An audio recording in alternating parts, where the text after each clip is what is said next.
Hello everybody, Devin here again with a helmet that's around. It's probably the shittiest helmet ever made. And probably the worst variation of the M1 helmet ever made. It's worse than a modern day plastic construction helmet, but for some reason, one country in particular thought that this was a very good option to have. It's actually worse than the shit they replaced it with.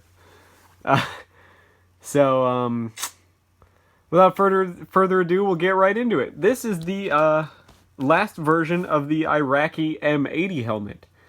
Now, the M80 helmet is made out of something called corlon, which is just fabric impregnated with plastic, and then they heat press it together. Now, you might be asking yourself, why would a country adopt such a piece of shit? Well, that goes all the way back to the 70s and 80s, to the Iran-Iraq war, and that was between Iraq and Iran. And at the time, Iraq was using a combination of like Soviet bloc style steel helmets from various countries: East Germany, the actual Soviet Union, Poland, Czechoslovakia, stuff like that. They're all basically SSH-40 variants.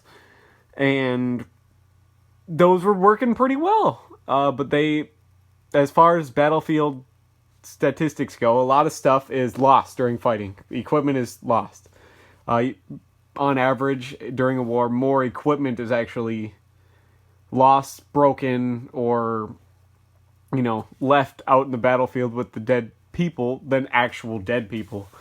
So the rates at which stuff was being lost was just too much for the Iraqi government to easily replace at a time when they were very economically challenged because of the war. These were readily available, and the original M80s were from South Korea. They're a South Korean design, and South Korea had shit tons of these laying around, and they were pretty much just looking to get rid of them. And Iraq was like, "We'll fucking take them. We'll take them." And they bought almost all of them. And those ones, you can tell, are green, and then they're usually painted over tan. But eventually, as the wars went on, and then Iraq lost the Iran-Iraq war or whatever, or they won, or what, I'm not sure. I haven't read about it in a long time. So the war ends, and they have a lot of these laying around, and they continue to use them and stuff like that. And it goes in. They use these up until today. Actually, these are still in use. So from 1980 until today, these are still in limited use by internal troops and stuff like that. But a ton of these came to the United States during Desert Storm and Operation Iraqi Freedom and stuff like that. When we went back the second time, these are still being fielded, and there's tons of them out there if you're willing to pay for them. This one actually is the very last design. It's the M80-03, because it was made in 2003, and it's an Iraqi-made version of the original M80 up to the same M80 standards. So there's one in between this one and the original M80, and that one's called the M90, and it has tan colored webbing, whereas the original M80 and this M80-03 have green colored webbing. And that M90 was made in Iraq, and it was made out of inferior materials, and you could tell it has a big, like, surgical tubing rim around it that's very nasty looking most times, because the helmet was prone to fracturing apart and delaminating, as they call it. And that's where the layers start to split up and stuff like that, because this helmet is just plastic and cloth smashed together. It's all into a rough helmet shape. Something that resembles the American M1 from like World War II. And they broke, and so they remedied that by putting that rubber rim around them, so if you would drop it, the helmet wouldn't start to split apart and shatter normally.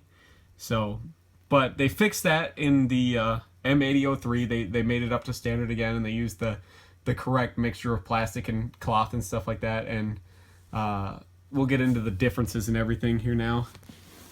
So this is the inside, and it's a very coarse weaved cotton with the late war design kind of M1 style. It has the removable, so like all the M1 liners made after 1973 have this kind of liner that looks just like this, except higher quality materials, obviously.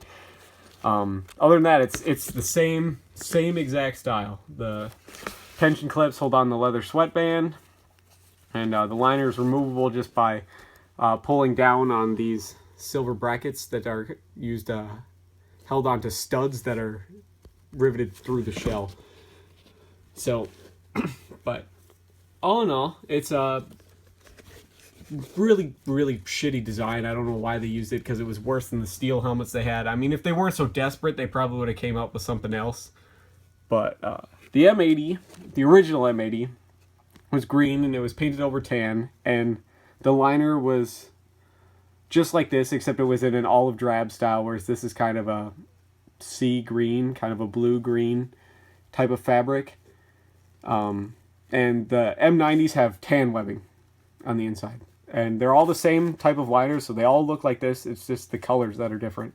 Now, the thing that sucks about wearing this helmet for long periods of time is the dye on it is very cheap. So as you sweat, more of that dye soaks into your skin, and you can actually start to dye your fucking skin green, which is just a side effect. That's if anything, if you literally got hit on the head with pretty much anything in this, you would die, because it's like probably one of those G.I. Joe plastic helmets you buy at Target is better than this, to be honest. This thing is such a sack of shit. But the best thing about this helmet is the cover, and the cover is this nylon kind of French salad style cover, and then it has a net put over it, and it's all sewn together with this elastic rim.